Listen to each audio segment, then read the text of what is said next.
So, coming back to Patanjali's 46th Sutra of Pratham Pada. Ta eva sabīja samādhiḥ. 46th. Ta eva sabīja samādhiḥ. All these procedures, processes, tools that any system offers is for only one region. That region is experiencing ultimate freedom. Freedom is defined in many ways. Some would take it to the cycle of birth and death. If that is your experience, of course, you can be free from it. If you don't know that you are in the cycle of birth and death directly, you have never experienced it, then the freedom is here and now. So the samadhis which have been referred to here as lower samadhi by the name of sampragyata samadhi. What is this word sampragyata? Sampragyata means you know it. Knowing is important. The process of knowing is important. Knowledge is important. You understand? We know things as they are. And we decide to interact with it the way they are.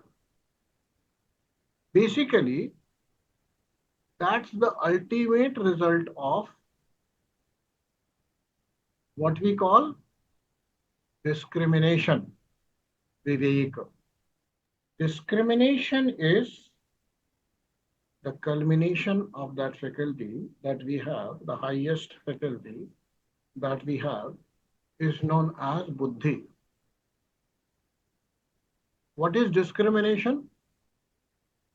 The utilization of a tool that we have been provided with, which is Buddhi, intellect. So if you are able to use it to its maximum potential, you would definitely know things as they exist. Know. To know. When knowing happens, for most of us, knowing is objective. When we say, I know this, I know that, it is always about this and that. So, we should always take it this way. This is the maximum that we can do with our intellect. All sampragyata samadhi are in the field of knowledge, field of knowing. Okay? Externally, objectively, separate from self, away from self. And therefore, Shiva Sutras declare it Jnanam Bandha. Knowledge is bondage. So even when we are using our intellect, our Buddhi, to its maximum potential, we are still knowing things which are other than self. And that is not true knowledge. That is not revealing the real form of self.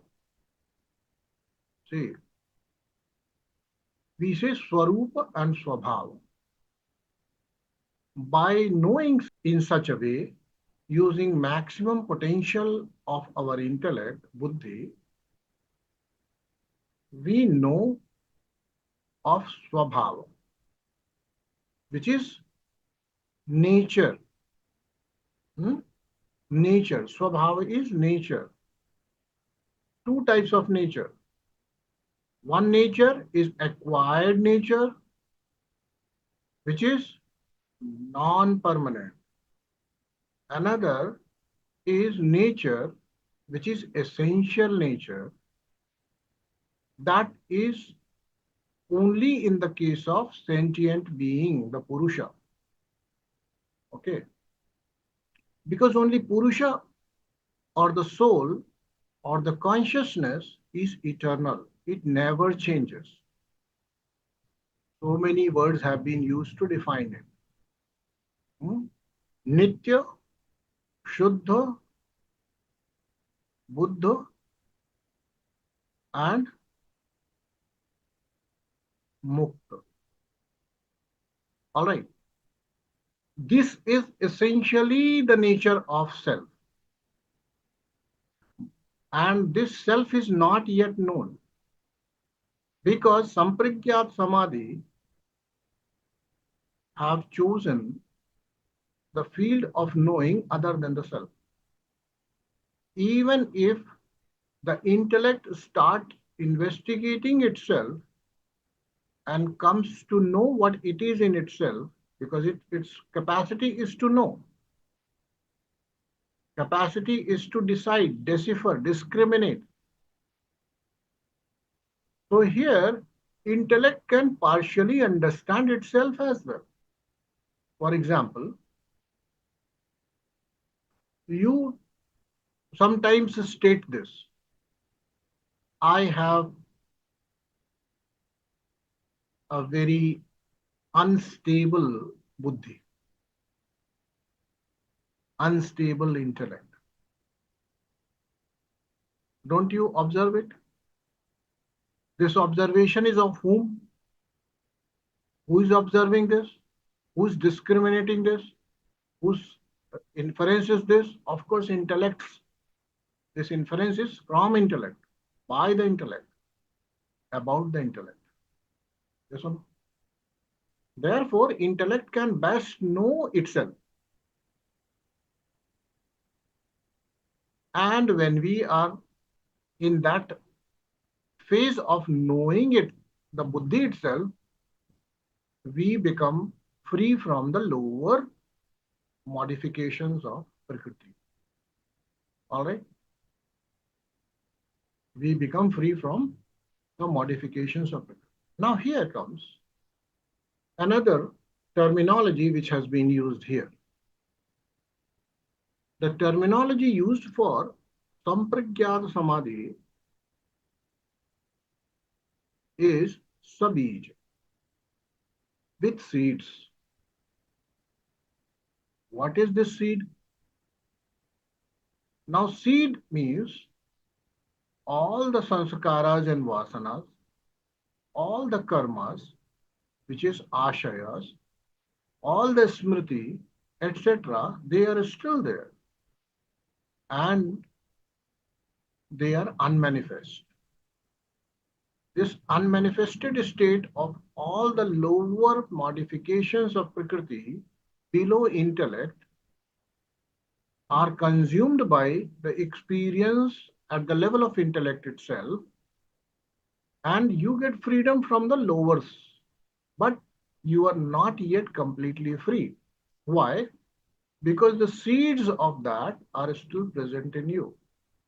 The moment you will be out of this absorption, which has been referred to as Samprajñāt Samadhi, your seeds will again flower. They will again sprout. They will again become trees. Okay. Certain changes will also come. It is not so that all the seeds which you had in the beginning of the practice of yoga, when you entered the system of yoga, it worked on two things. Here, at least in this segment, Viveka Vairagya and Ishwar Pranidhana. Much before that, in the next steps, when we'll go, we'll find that Patanjali will give you many more steps. Here only two steps. Viveka Vairagya. And actually Viveka leads to Vairagya. Viveka means right kind of knowledge, complete knowledge. Then the viveka can be applied. If you don't know a thing completely, discrimination cannot be, this exercise of discrimination cannot be done. Yes or no? But once you know that this is so, this is that, and then the right kind of decisions are taken, vairagya is natural outcome of viveka. Dispassion is direct outcome or fructification of discrimination itself. All right. So here, one thing should be understood. Since we are continuously seeking the truth at the level of intellect, by way of anumana pramana, by way of inference, and by way of pratyaksha pramana, by way of direct experience, and by way of our shraddha towards shabda pramana, means our faith in the words of masters and scriptures, we are consistently and continuously working on our assumptions about the reality. Why I'm calling it assumptions? Do you know you have a soul? You don't know. Words tell you and you assume that way. Do you know there exists another element called Prakriti? No, you don't know. If the science is to be believed, we have more than 100 elements. But what this philosophy is telling, 5 tattvas, and that too not visible, very subtle ones, but you believed it. So what is happening? What is happening? You feel that you know, but you don't know yet. You are in conviction of knowing, but you don't know anything. As if I know everything, but you don't know anything. However, even if you don't know a thing accurately, fully, superficially only you know, only through Shabda you know, in the practical sense, you know it. In a practical sense means in a way of where you have to just talk about it, explain it. How well? What way is there than to tell people that I know? You will be telling it in words only, right or not? So you know it in words, you can express it in words, and therefore others may think that you know. You still don't know. So basically the problem with this approach is that we are still not cognizant of the reality as it exists. However, we still have this feeling that we know. And knowing in this sense is also good because you are going in the right direction. Accepting a philosophy which is true will take you towards the right direction. For example, you don't know that electrons, protons, neutrons exist. You don't have any experience of it. But right from your primary education, even till your master's probably, even in your PhD probably, you would hardly be able to have exposure to any such experiment where you will be even by inference establish the presence of electron, protons, and neutrons. But still you continue to believe.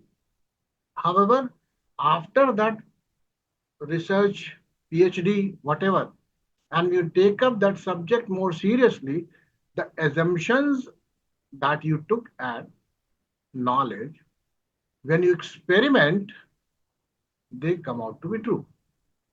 Right? So, understanding the philosophy right, it makes you eligible to be able to experiment in a right way, in a correct way, to experience the reality.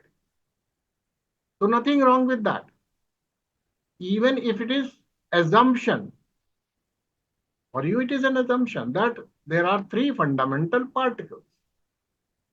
But when you elevate your learning, this learning is only in words. only in your imagination, in your vikalpa, only in words and vikalpa. And all this knowledge is nothing but in your smriti. It is just memory. No direct experience yet. But by graduating to the philosophy, we become capable of experimenting with that principles when the tools are provided. So please take it this way. Books don't provide the tools. Tools are given in the laboratories there also. Here as well. Reading Patanjali Yoga Sutras is not going to liberate you, not going to give you the freedom, or not going to give the experience of truth. It's just words. You take these words, understand these words, mull over these words, accept these words, contemplate over these words. It is not anything other than words. No direct experience. At best, it is kind of inference. Yeah, I can see that. I can see that. See, when we explain it in Tattva Shakti Vigyan initiation, and when we reason it out, how these five tanmatras or five tattvas, Pancha Mahabhutas, are controlling your life in your body, in all the karmendriyas, jnanendriyas, and when we present the theory, you relate with it. And you say, I can see, I can see. Yes, yes. It makes sense. Only it makes sense. Have you seen the tanmatras? No. Have you seen the tattvas? No. Even for that matter, karmendriyas and jnanendriyas which are being given there or which are being discussed, you don't know. Because when you say any indriya, any organ of cognition, do you really know it? You know eyes, physical eyes, but you really know what is that subtle force behind the eyes which makes you capable of seeing? You don't know. Because many people have healthy eyes. Many people have healthy optic nerves.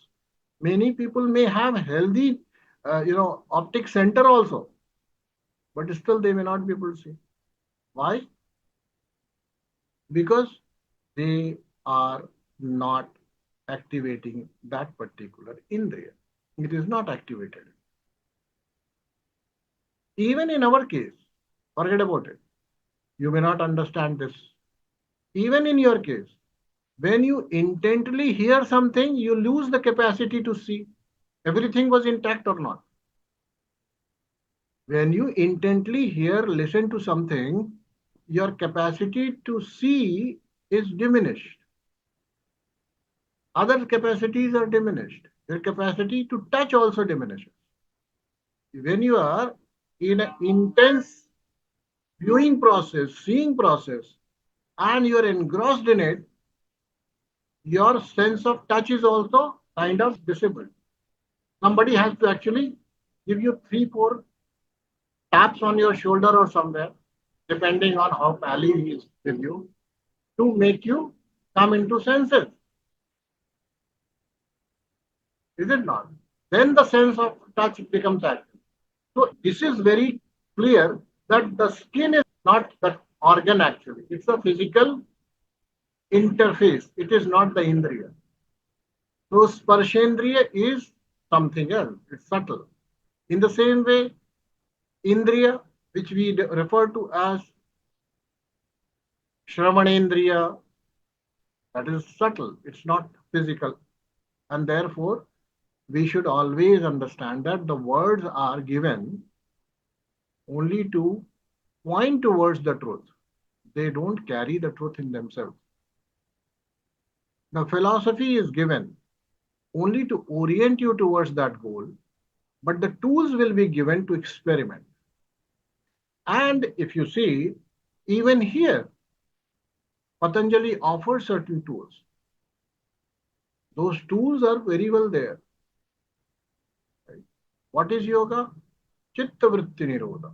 How? Abhyasa vairagya abhyam tan nirodha. Ishwar pranidhanadva. Tools after tools after tools. And the difficulties in experimentation is also mentioned. Is it not? And then the techniques to ward off those difficulties, those obstacles is also given. But they are all words. They are not the techniques. Techniques are given when you become eligible. When you are found eligible, then the techniques are handed down. By just knowing that this particular statement, Ishwar Pranidhanad Va, and by Ishwar Pranidhan, by completely accepting and living in this faith that I am under the watch or under the guidance or under the protection or under the justice system of Ishvara, it's a difficult thing. Somebody needs to tell you how to do this. If you don't know it, Ishwar Pranidhan cannot work. Tajjapa tadartha bhavanam. Tadartha. What do you understand of Ishvara? The name has been given. Suppose I take a name, Abdul Rahim Khan Khan. What do you know about him? Nothing. You just know the name. Then I tell you, no, he was a poet, he was a mystic. Oh, acha, he was a mystic. Now you know something. Now I will tell you, no, he followed the philosophy which was rooted in Indian system of philosophy. Okay, I got it. I know more. In the same way, Ishwar Pranidhanadva. And who is the Vachaka of this? Again, Tasya Vachaka Pranava. Correct or not? So the tools are given. When experimentation is done, then first you come to know, here at least in this system of experimentation, first you come to know about that particular object, that particular thing, about which you want to know the reality, know the swabhava of it. So suppose I give you a microscope. Now microscope is a tool, and the process I tell you, this is how you fine tune, you do things, and you change the different lenses, different magnifications, and then how to prepare the slide, put under that lens, how to create the reflector, adjust it, etc., etc. Everything is given. Looking through that, you come to know of what? The microscopic details of anything that you put under the lens. Yes or no? In the same way, when we orient our mind, our mana, our intellect, and when we actually tune, cleaning the lens. What is the cleaning of the lens? Minimum vāsanās on the lens. What is the lens here? Chittam. No turbulence here. You understand? No foreign materials there in the lens. Lens should be clean. And the lens is very beautifully designed. Whatever you want can come in the way of your vision. This is the problem with this lens.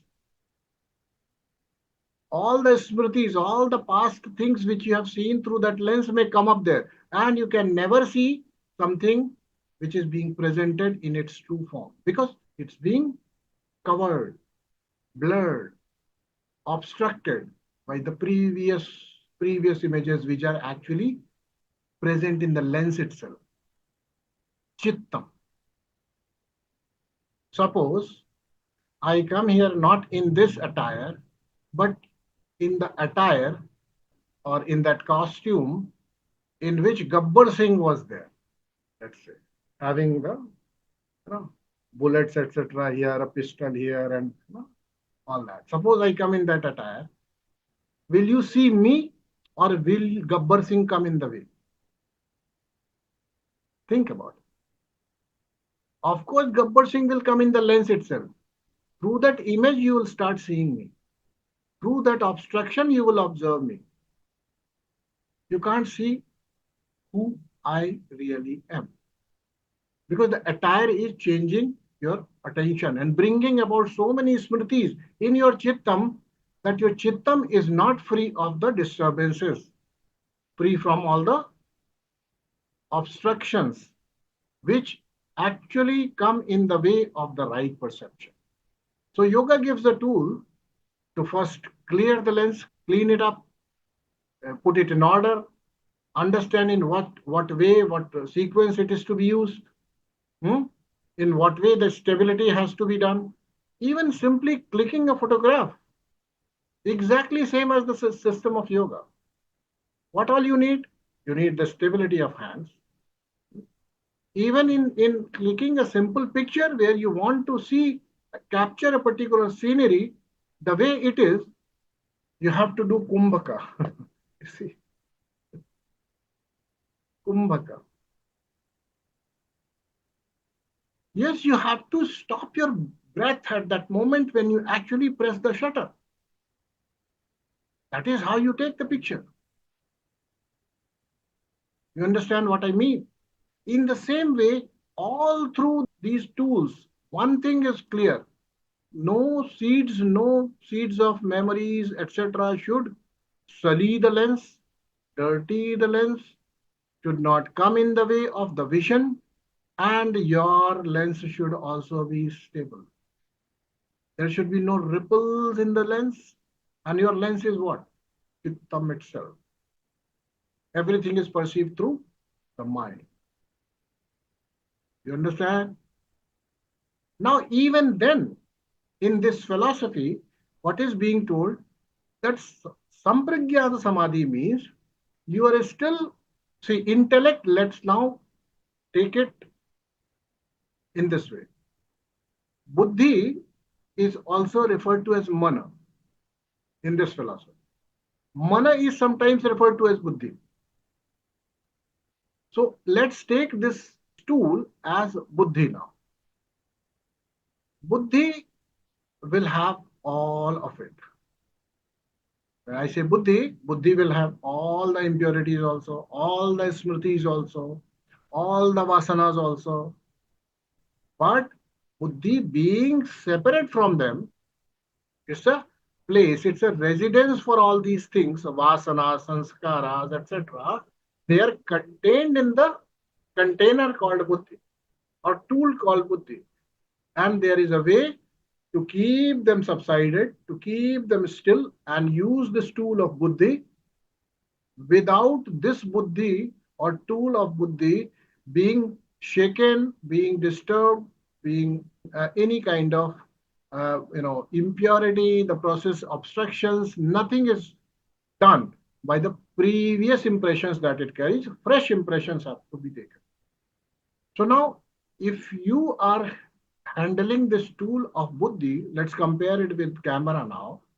Now, using this buddhi, this tool, this camera, you come to know of the reality other than camera. Camera doesn't capture itself. The way eyes see everything, but eyes don't see themselves. However, this buddhi is special.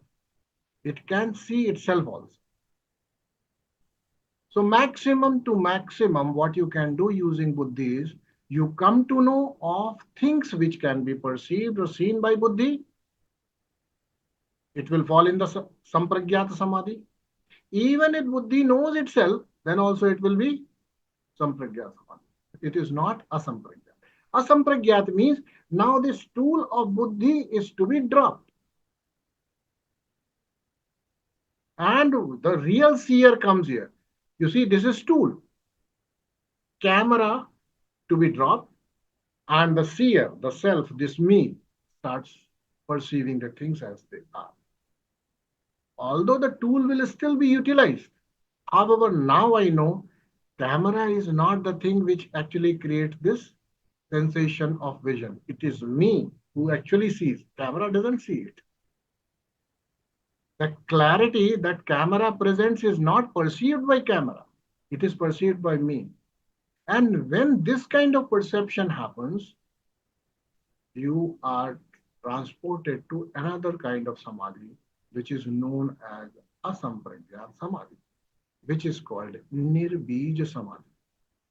Because now the seer is independent of or fully cognizant of the problems which the tool has and knows the techniques to handle with those problems. Is fully cognizant. The tool in itself becomes trained in handling these obstructions, these glitches which are possibly there in its utilization towards perceiving the outer reality. So whenever we are perceiving anything other than the conscious self, it falls in the category of samādhiḥ samadhi.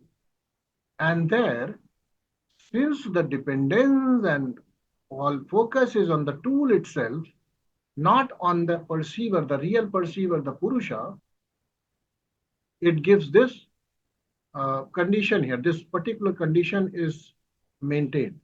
That since the real perceiver is not able to cognize himself, it's only tool. So Buddhi feels as if I am perceiving, and therefore all the bījas, all the obstructions, all the previous saṁskāras, which are still lying there, they are owned by it.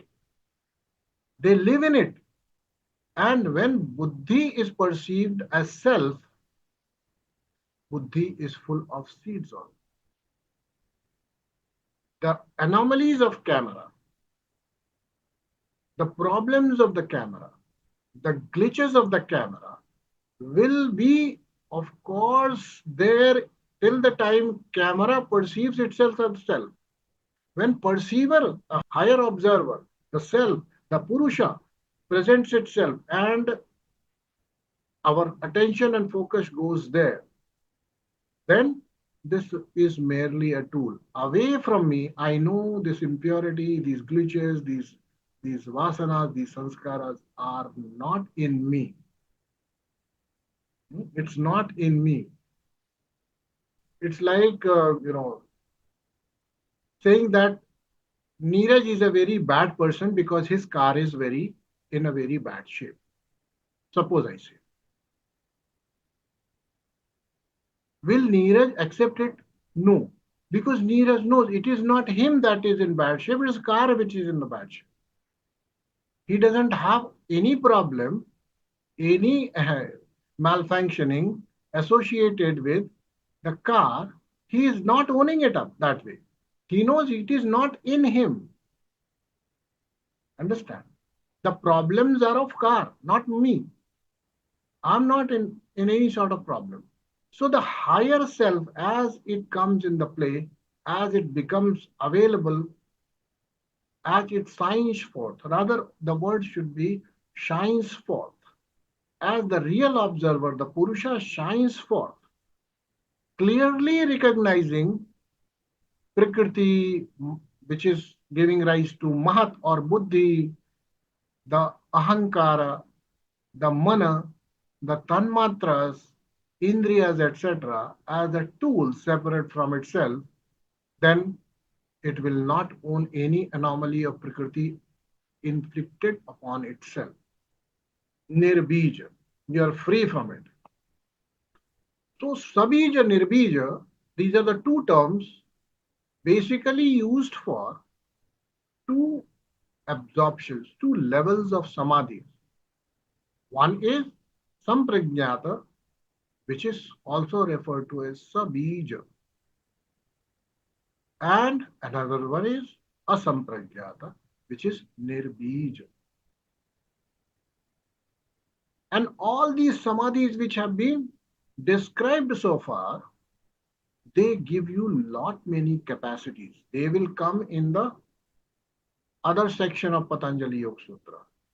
That's termed as Vibhuti Path. And in our sutras, in our Shiva Sutras, in our Tantric philosophy, all the siddhis that are given, that are acquired, that manifest themselves, that present themselves to the Purusha, the siddhis are taken as siddhis only when you are clouded by Maya. You are clouded by ignorance. Why? Moha varanat siddhi. Sutra says, Moha varanat siddhi. Shiva Sutra. Jnanam bandha. Yes, it is. Till the time you are that knower which exists at the level of intellect, chittam, buddhi. And therefore, in our philosophy, it is also said the lowest sadhaka is the one who considers himself or knows itself rather than experiences himself as chittam itself. When chittam is referred to, it's also buddhi. It contains buddhi as well. You understand what the point is? Sabīja nirbīja, you continue to own all the bījas, all the seeds of saṁskāras, because you are still not able to find your true identity, which is not the camera, but the owner of the camera, not the microscope, but the one who is looking through the microscope. And once that shines forth, all the malas, here let us take anomalies or the bījas as malas. Patanjali Yoga Sutra says sabīja. We will tell there are three qualities, three different types of bījas in our philosophy. What is that? Karma mala. One type of bījas. Another type of bījas. Other anomalies. Other layers of ignorance. Maya mala. And the last, Adava mala. And in this philosophy, in 36 Tattvas philosophy, we know it is differently placed. However, here, if you want to translate it to where does a particular mala lie? For example, when you are concerning with the indriyas, it is karma mala. When you think that I am the doer, you become the indriya. It is karma mala. When you become the perceiver at the level of intellect, mana, buddhi, ahankara, then you are loaded with maya mala. When you think that you are a separate perceiver, separate from others, even as Purusha, when you understand yourself, you are still carrying that one mala as per our philosophy. This is called Adava. And for the one who has recognized himself as a continuity, eternal, infinite consciousness which plays through every sentient, insentient presence that we are experiencing and in this moment, we say we are free from it. Lokananda samadhi sukham. My samadhi is, and another sutra which supports this philosophy of Shiva Sutras, where it is said, Drishyam Shariram. Everything that is visible other than self, the consciousness that I am, is my body. So therefore, for that yogi, the experience is this body is not the only body. Every body is his body. So sabīja is a term which is being coined here. And let's also keep in mind that we also have a concept of bīja. When bīja is said, this is mala in our.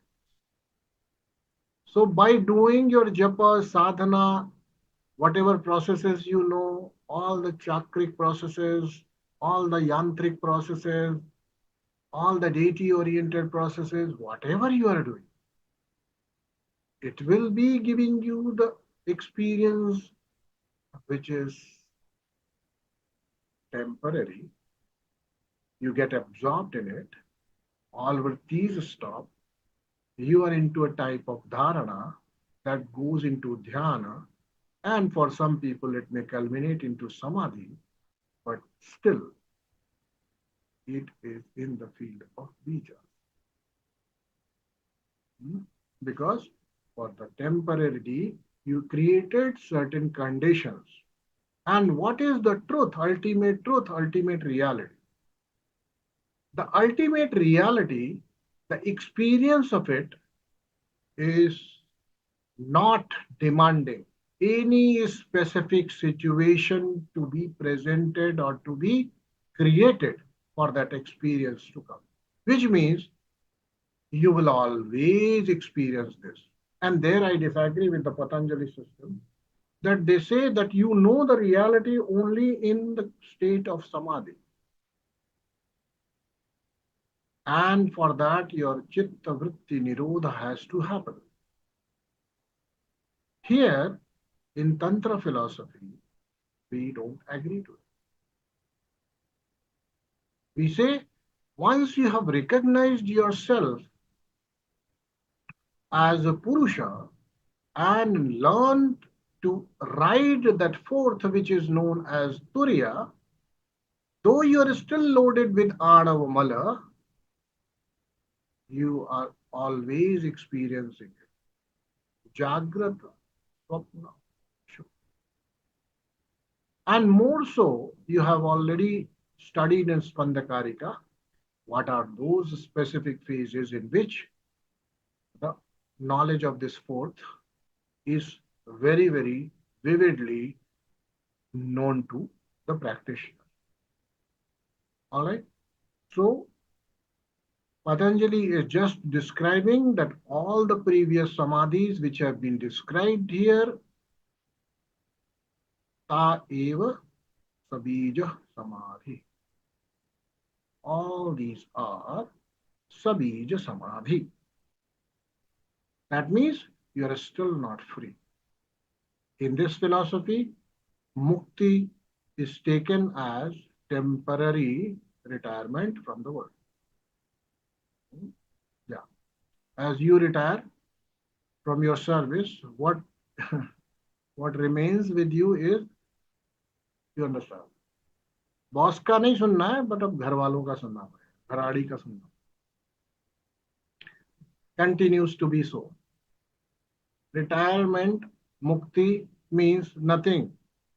It means for the rest of the time which is left in this kalpa, you will be kind of retired from this world. And when the next kalpa begins, come back to work, back to office. No permanent solution it is offering. And therefore, all the Vedantins, Advaitins, and Ishwaradvaivadis will reject this philosophy. No permanent solution. You are still offering a temporary solution. इतना करने का भी क्या जरूरत है फिर? No problem. I'll keep coming. All right. So here, the Sabīja Samādhis, although he has not described it, I have given you the understanding, a little bit understanding of what Sabīja Samādhi and Nirbīja Samādhi means. When you own it, then it becomes a mala for you. When you don't own it, it is not associated with it. You become free from it. For example, I have given you this example umpteen number of times. Papa punya, you understand. Papa punya, everybody understands. When I say papa, it's a bad karma, leading to bad results. Is it not? Leading to bad results. Punya means good karma, leading to good results, good outcome, pleasant outcome. Now, by this logic, what you will refer to this particular anomaly if it happens to you? What is dysentery? Papa karma or punya karma? If dysentery happens, let me tell you, if you don't understand that, constipation, most of you will understand. Constipation, papa karma or punya karma? No. Good digestion, punya karma. Bad digestion, papa karma. Not leading to good results. right? No, they don't come in there. Why? Because you don't own them. You don't have a sense of ownership there. So they don't impact you.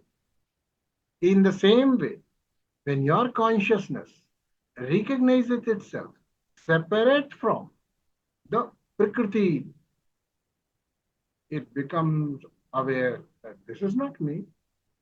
It works in its own way. It has nothing to do with me, and therefore no bija. Bija means what? Something which you carry and can fructify later, can sprout later to expand itself. All that is happening in the field of Prakriti. Purusha is free from it. But I don't know why yogis don't make it completely.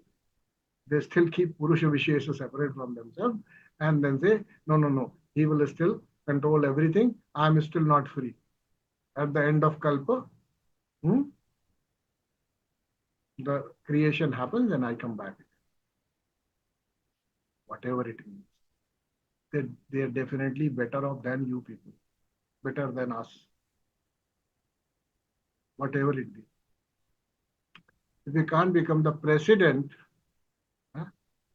of United States, president of United Kingdom, prime minister of India, chief secretary to that is okay. Chief advisor to that is okay. Much, much better than us. Yes or no? So why don't we aspire for that also? No problems with that. However, once you evaluate your own understanding in the light of scriptures, the ways of the words of teachers, understand it better, then slowly, you will also understand these are just superficial differences. They are just superficial differences. Because if Shabda Pramanas are to be taken, that's the ultimate, then there are so many variations. However, the variations are not so many. Only in terms of Dvaita, Advaita, Vishishta, Advaita, Traita. These are the only differences. Nothing more than that. Either you accept one, you accept two, or you accept three. Not beyond that. At least Indian philosophies, whether it is Shaivism, Shaktism, or Vedic system or yoga, not more than three. So at least from the count of this multiplicity of the world, we come to in the right state of cognition when we know there exists only two, there exists only three, there exists only one. No problem. Begin with that. Whether you follow the path of yoga, it will no first, second, third. अभी third आ गए हम अपनी class में yoga philosophy से. फिर द्वैत पे आ जाएंगे, फिर सेकंड आ जाएंगे, फिर और भी ज्यादा बढ़े, फर्स्ट आ जाएंगे. Right? So that is how yoga is preparatory. It makes you eligible for further journey. Whether yogis outrightly reject Advaitavad, etc. But if Vedas, the Vakyas of Vedas, the words of Vedas are to be understood from different perspectives of teachers, as they defined it, as they comment on it, of course, ultimately, you will have to take one singularity as the root cause of creation. Because the moment you accept two, there is always a chance of three, there is always a chance of four. In Jainism, we will have 18 and all that. So need not go there. However, using our own discretion, at least this much viveka discrimination we can arrive at, where we clearly see, I am not the body. And maybe tomorrow, when you further investigate and experientially say, experientially claim it, express it, and I know I'm not the mind also. Experientially, it should happen. Philosophically, it doesn't work. These things are to be only understood. And then experimentations are given to graduate you by and by to one experience, then another experience, and that final experience. Yoga has given two experiences, and therefore, what is one? Sampragyata, asampragyata. Hmm? In sampragyata, there is multiplicity. In asampragyata, there is this tribe. You know Ishvara, you know Prakriti, you know Self, the Purusha. And in our philosophy, we know that we move from one and then the split of two. Wherever our cognition happens, our cognition is right up to Shiva or Shakti Samarasya, what we call Shiva Shakti Samaras. Then the two are not taken as separate, but one. But it is two in one. Even in Vedantic system where Advaita is said to be operating, there are also two in one. So two in one. One is self and the another is something of mind. Mama Maya Duratya. My Maya. Shiva Shakti. That is how it is. So ultimately, you have to learn to arrive here, which is very, very important step. Traita should clearly able to see the self and this world completely separate. And that's the first cognition at the tantric system. What we call that? We call it Shuddha Vidya. Clear distinction. Aham, idam. And that's a true experience. Many of sadhakas who are really investigating and putting through the sadhana processes, they know it, fully know it. Aham idam. I and this otherness. Clearly perceived. Even one moment of perception is enough to give you the taste of it, reality. You may not be established there. That's the difference between sadhaka and siddha. Sadhaka experiences and drops from there. But siddha is established. So all this journey in yoga is based on certain tools. All the tools which are being given here, at least by now, whatever tools have been given, they are applicable to everyone and everyone can use. However, not advised to pick it up by yourself. Don't inflict injuries. Go to a yogi. Yogi means not the 300 hours yoga training. What? Not that. The true yogi. Go to a yogi who's the real yogi. Not even Patanjali with the yoga pit. Don't go to. You don't need to go.